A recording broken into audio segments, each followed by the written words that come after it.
Hello friends, स्वागत करती हूँ, अभिनंदन करती हूँ अपने यूट्यूब चैनल पे। बहुत ही प्यारा सा गीत लेके आई हूँ, बेटा विवाह गीत। पसंद आए तो ज्यादा से ज्यादा शेयर करना, चैनल को हमारे ज्यादा से ज्यादा आप लोग सपोर्ट करना। बहुत ही प्यारा सा बेटा विवाह गीत लेके आई हूँ।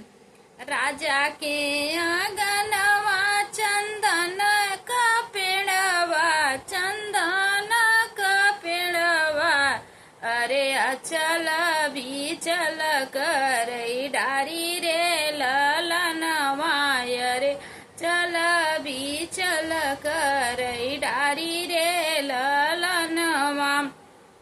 तेही तरे मोरे बाबा सोनारा संकल्पई, सोनारा संकल्पई, अरे ले गए सुघर सोनार रे ललनवा, अरे ले गए सुघर सोनार रे ललनवा।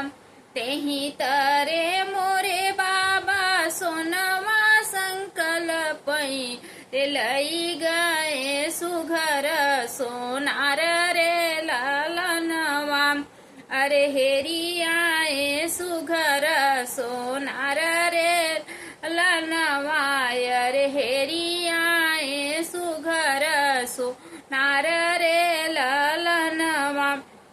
गढ़न सोनराया जन आजन अरे आगन बागन, अरे सोनराग गढ़ मोरे कंगना रे हार रे ललनवा, अरे गढ़ू मोरे सोनरा रे हार ललन, गढ़ू मोरे सोनरा रे सोरहु सिंगरवाय, रे सोरहु सिंगरवाय, अरे बेटी ससुरवा जाई रे ललनवा, अरे बेटा ससुर माँ के जाई रे ललनवा। एतना पहिरी बेटी जई चौके पे, जई चौके पे बैठी चौके पे, मोतिया बर चुई आसुरे ललनवा, अरे मोतिया अरन चुई आसुरे ललनवा। किया रे कम भय बेटी अनधन सोनम, अरे अनधन सोनवा, अरे किया कम दए जाद हे जरे ललनवा, अरे की कम दए जाद हे जरे ललनवा। कवने गुण ही बेटी चुके मोरी बेटी, अरे चुक मोरी बेटी, अरे मोतिया बरन चुई आसुरे ललनवा, अरे मोतिया बरन चुई सुरे ललनवा।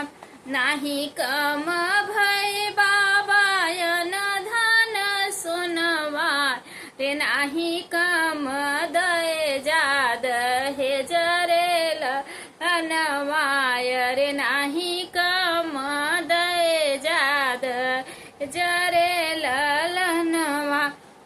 आजू के रतिया बाबा तोहरे नगरिया, तोहरे नगरिया, अरे भोरवा सुघर बर साथ रे ललनवा, अरे भोर वासु घर बर के साथ रे ललनवा।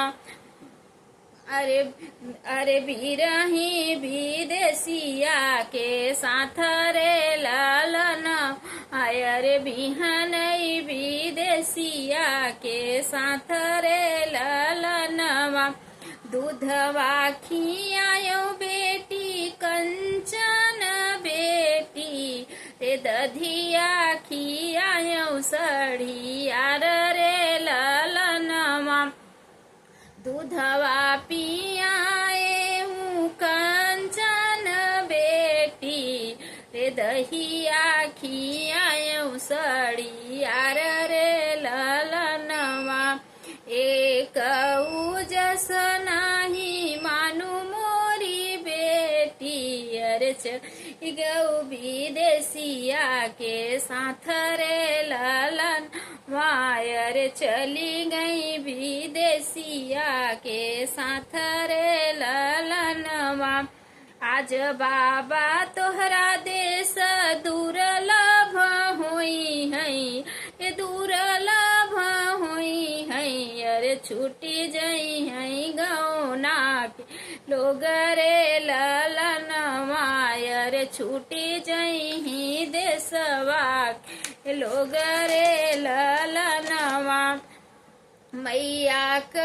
बोलिया दुर्लभ भय बाबा दुर्लभ भय बाबा यर छूटी जई सखिया रे ललनवा यर छूटी जई सखी हमार रे ललनवा राति दिन हम बाबू सुआचू अरे पहुँचबई सुधिया तोहार रे ललनवा। बहुत बहुत धन्यवाद। गीत पसंद आए तो ज्यादा से ज्यादा शेयर करना, चैनल को ज्यादा से ज्यादा सपोर्ट करना। मिलते हैं नेक्स्ट वीडियो में, तब तक के लिए बाय बाय।